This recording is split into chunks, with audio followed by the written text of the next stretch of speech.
Pixie Dust and Pumpkin Spice podcast, where every day is Halloween and every night is a magical adventure.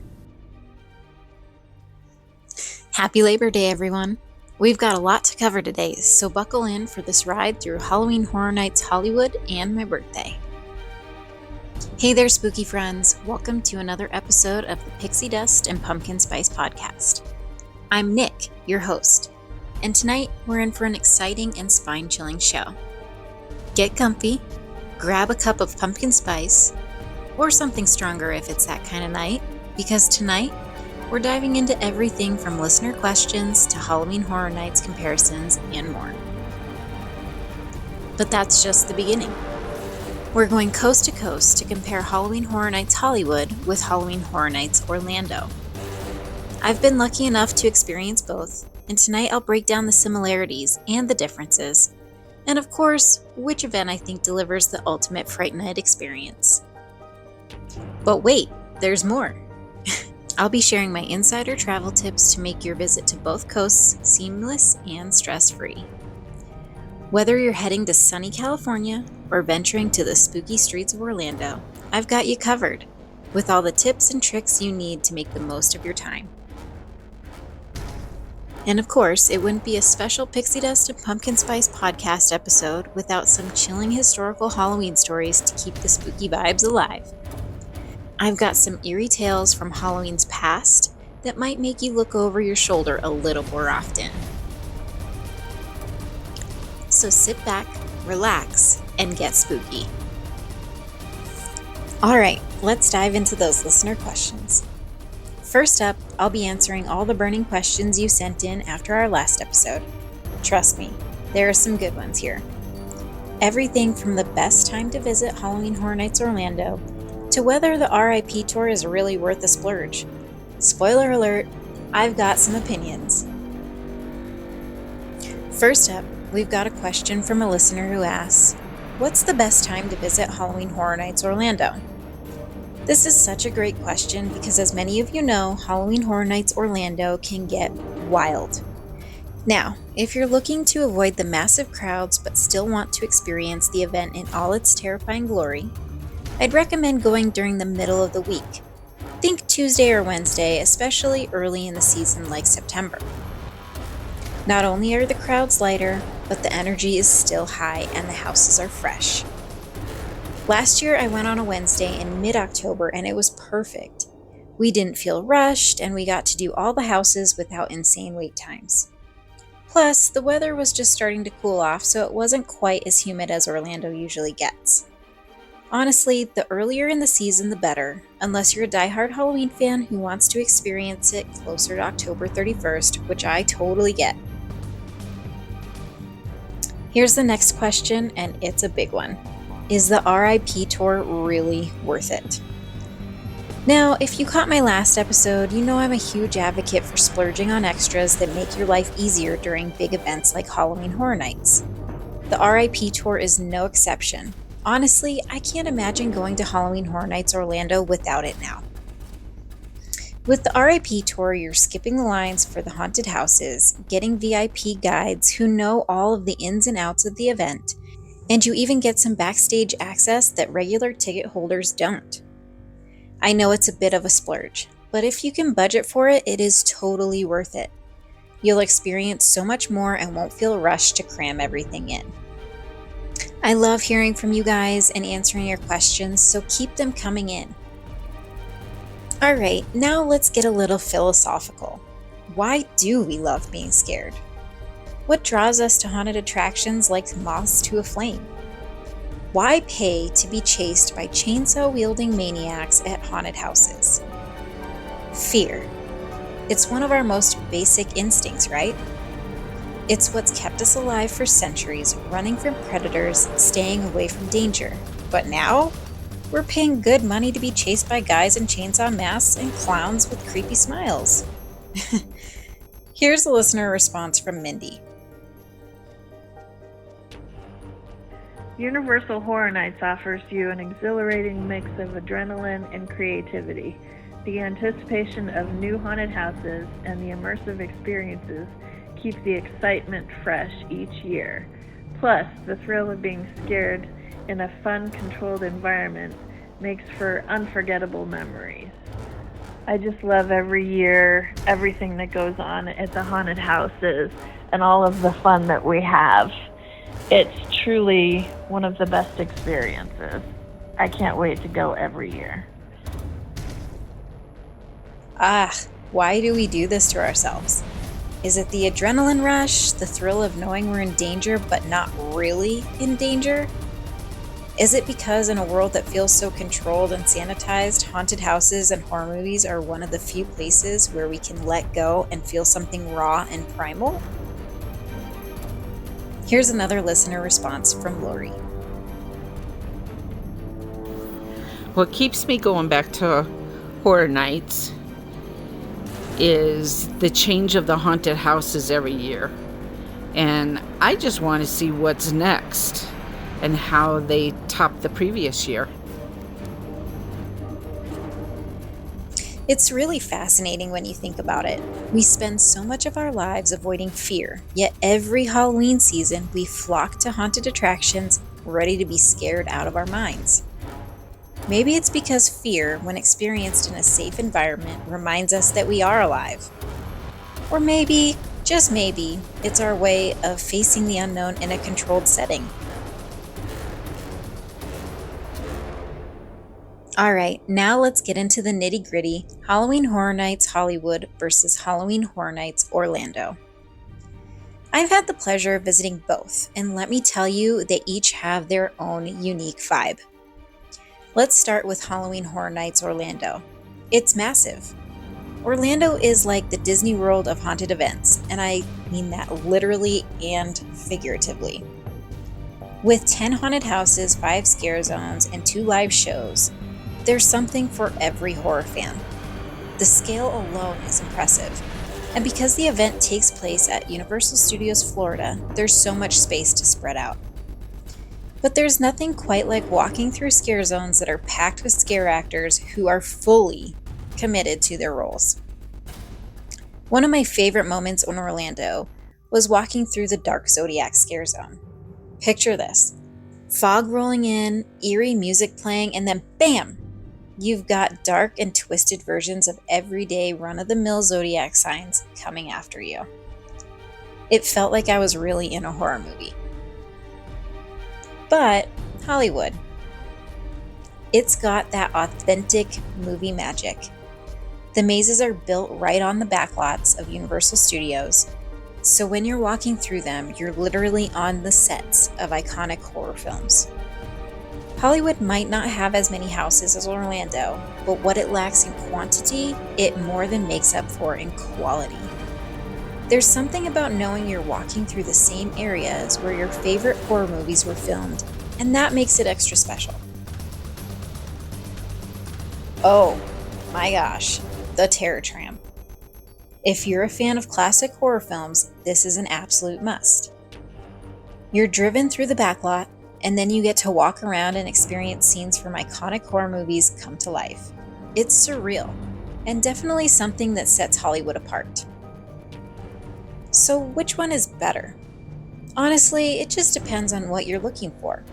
Orlando has the sheer size and variety. There's something for everyone. But Hollywood gives you that deep immersion into the world of horror films. If you're a movie buff like me, Hollywood might be your top pick. But hey, I want to hear from you. What's your favorite? Do you prefer the grand spectacle of Orlando or the cinematic feel of Hollywood? Let's wrap this up with Mindy's favorite Halloween Horror Nights memory, and then we'll get into some tips. One of my most memorable experiences has to be the time I went on Jurassic River adventures and got completely soaked from head to toe right before Horror Nights began. Nick's feet were drenched, so we sprinted across the park to City Walk to grab her some flip-flops. We ended up sitting there sipping frozen Bahama Mamas and shivering while waiting for the nighttime festivities to kick off. It was such a crazy fun way to start the night. We had such a blast hiding our drinks in our backpacks so we could walk through the haunted houses. It added a little extra thrill to the night, making the whole experience even more fun. Okay, let's talk travel. If you're planning on hitting up both Halloween Horror Nights events this season, you're going to want to hear these tips. Whether you're a busy professional or just someone who likes their trips to go smoothly, I've got some insider secrets for you. For Orlando, one of my top tips is to stay on property if you can. Universal Orlando has some great resort options, and staying on property gives you easy access to the parks. Plus, if you stay at one of the premier hotels, you get complimentary express passes during the day, which is a huge perk if you plan on visiting the regular park attractions before Halloween Horror Nights kicks off.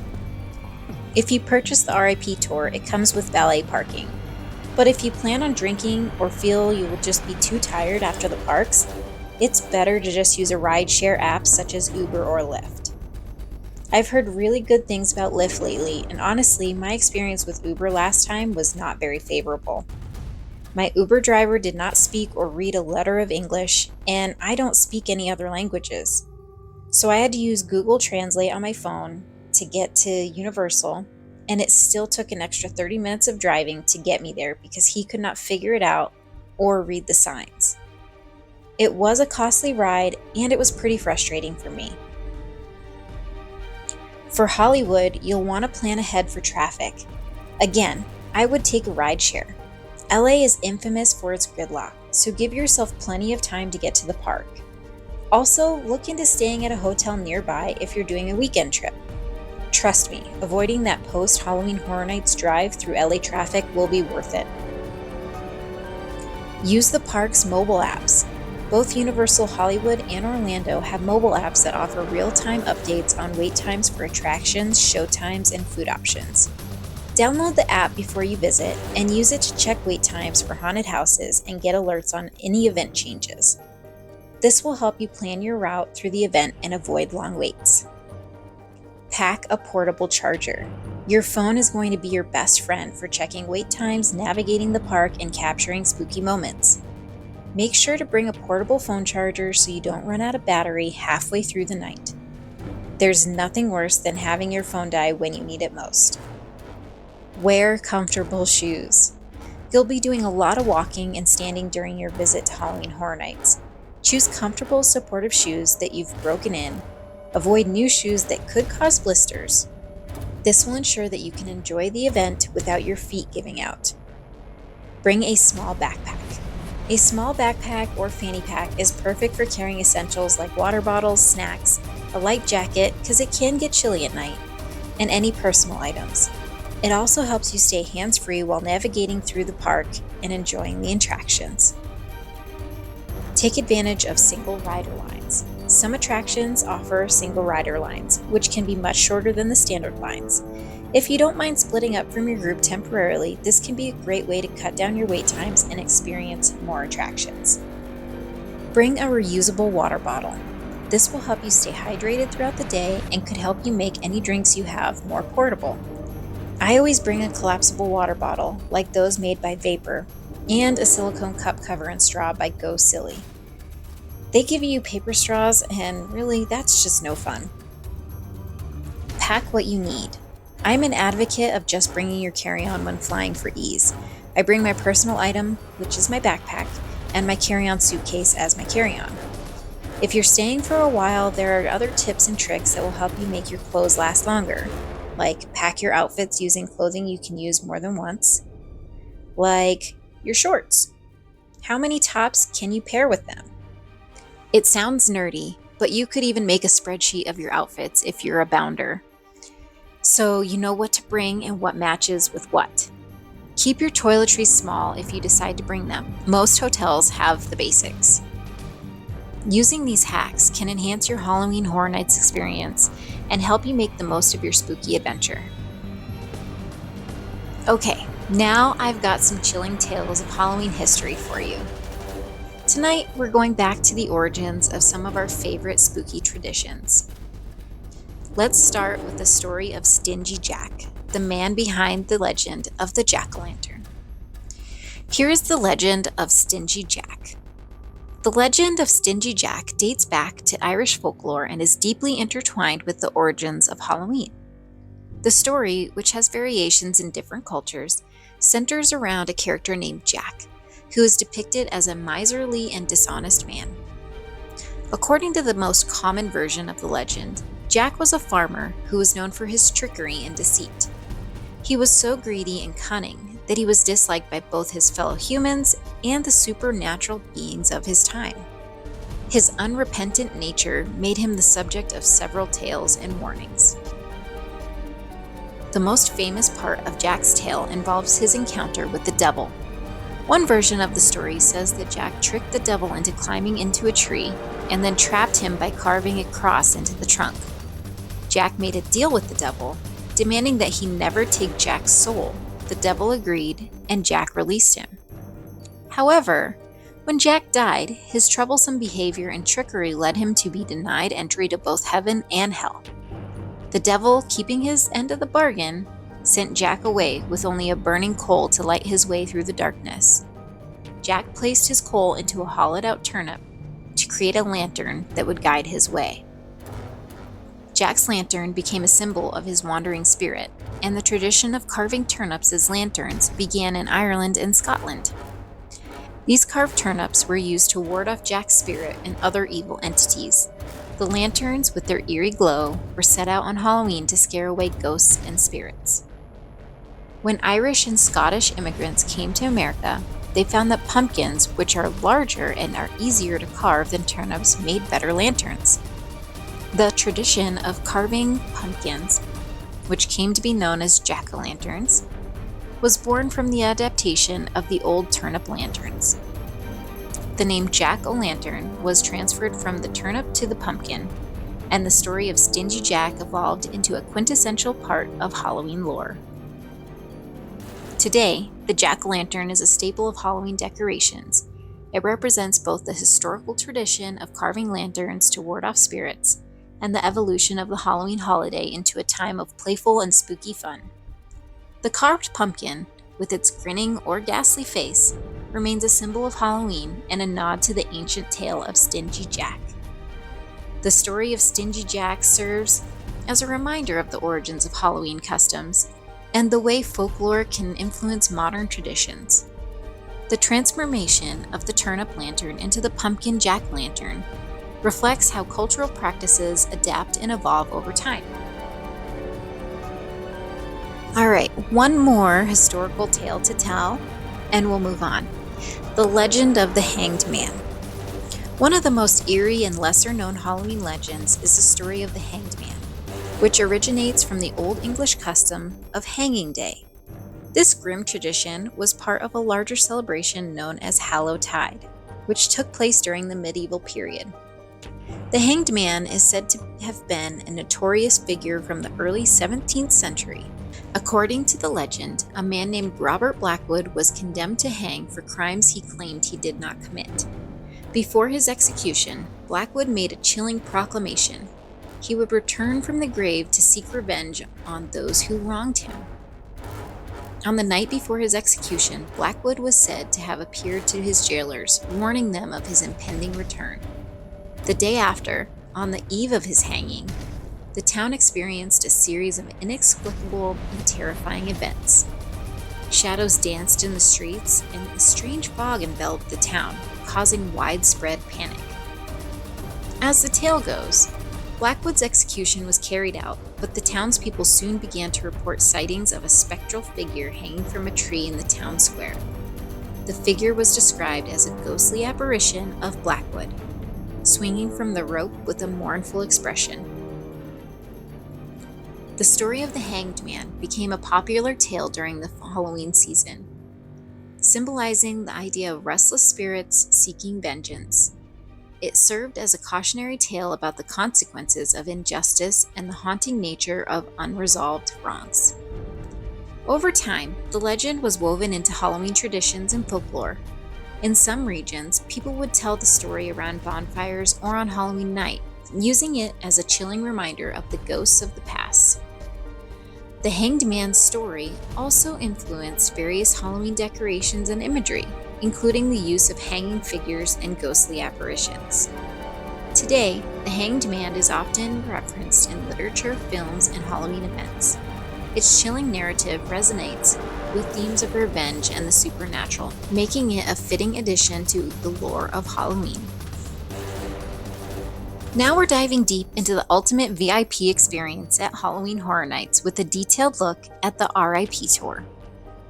If you're a Halloween Horror Nights aficionado or just someone looking to experience the event in the most luxurious way possible, the RIP Tour is something you definitely want to know about. I recently had the chance to experience the RIP Tour, and let me tell you, it was absolutely fantastic. Let's start with the meetup and introduction. Our adventure started at Cafe La Bamba, which is a great spot to kick off the night. When you arrive, you're greeted with free water bottles. Now, if you've ever been to a theme park or big event, you know how important that is. Staying hydrated while you're running from scare to scare is crucial, so this was a fantastic touch. There's an all-night buffet. One of the highlights of the RIP Tour is the access to an all-night buffet. From savory snacks to sweet treats, you can indulge to your heart's content. And the best part, you can come and go as you please. It's not just about having food available, it's about having a place to recharge and take a breather between the scares. VIP access to haunted houses. Let's talk about that. With the RIP Tour access, you get VIP entry, which means no waiting in those long, winding lines. You get to experience the tarot without the hassle. Keep in mind though, depending on the night, you might not reach all the haunted houses, but don't let that discourage you. Each one you do visit will be an unforgettable experience. Private RIP Tour bars, which is another amazing perk of the RIP Tour. Private bars throughout the night. You have access to exclusive bars where you can grab a drink and relax. It's a nice touch that makes the experience even more special. And let's be honest, having a private place to unwind with a drink in hand makes the night even more enjoyable. On the RIP Tour, you also get some behind-the-scenes stories and insights about the event. It's not just about the scares, it's about the stories and the lore that make Halloween Horror Nights so captivating. Plus, the tour includes ample bathroom breaks, which is a godsend when you're navigating through the night's festivities. And let's not forget the VIP seating for the nighttime show. You get prime viewing spots to catch all the thrilling performances and entertainment. It's the perfect way to cap off an adrenaline-pumping night, watching the show from the best seats in the house. So what makes this RIP Tour stand out? Honestly, it's the combination of convenience, exclusivity, and the overall immersive experience. From skipping the lines to enjoying private bars and VIP seating, it's a way to experience Halloween Horror Nights like never before.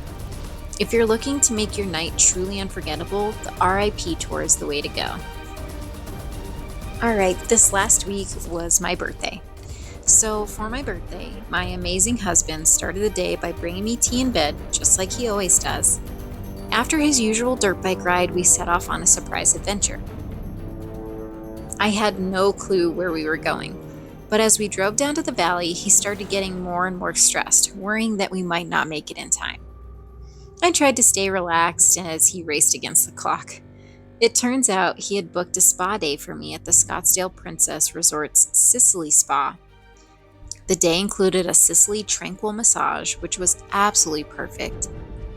Afterward, I was treated to champagne and macaroons before enjoying the steam room, sauna, and cold plunge. The spa was beautiful, and I loved wandering around it before it was time for dinner. He then took me to Lincoln Steakhouse, where we enjoyed more champagne, wine, and a delicious tomahawk steak. They even brought out dessert to celebrate. It was such a beautiful day spent with my favorite person. Before we wrap things up, we want to hear from you, our listeners. Dive into the Halloween Horror Nights experience by sharing your thoughts and stories with us. We've got some chilling questions to get your ghastly insights flowing. Send your answers to us on social media, and you might hear them on our Pixie Dust and Pumpkin Spice After Hours episode. What's your favorite RIP Tour perk? We've covered some fantastic perks of the RIP Tour, like VIP access to haunted houses and private bars. Which park do you think would make your Halloween Horror Nights experience the most memorable? Share your thoughts with us. All right, Disney versus Universal Showdown. If you've experienced both Disney and Universal at Halloween time, how do you think they compare? What's your favorite scare zone from either location? I guess it would be a treat trail at Disney. But what's your favorite and why? Let's hear your thoughts and experiences. What's your dream haunted house theme? Imagine you could create your own haunted house for the RIP tour. What would your ultimate haunted house theme be? And what kind of scares and surprises would you include? Get creative and share your spooky ideas. Don't forget, you can send your answers through our social media channels, and we also welcome voice messages via email at pixiedustpumpkinspice@gmail.com. If you loved this episode, please leave a review on YouTube or wherever you listen. It helps the show out a ton, and I'd love to hear your feedback. That's all for tonight's episode of the Pixie Dust and Pumpkin Spice podcast. I hope you had as much fun as I did diving into the world of Halloween Horror Nights, spooky travel tips, and eerie history. And before I sign off, I just have to say this past week was extra special for me. My amazing husband surprised me with the perfect birthday, from a serene spa day at the Scottsdale Princess Resort to a fantastic dinner at Lincoln Steakhouse. It was a truly magical day with my favorite person, and I am so grateful. Stay spooky, friends, and I'll catch you in the next episode. Sweet nightmares. This is Nick, signing off from the Pixie Dust and Pumpkin Spice podcast. Keep the magic alive, stay spooky, and enjoy every haunted moment. Have a frightful and fabulous day, everyone.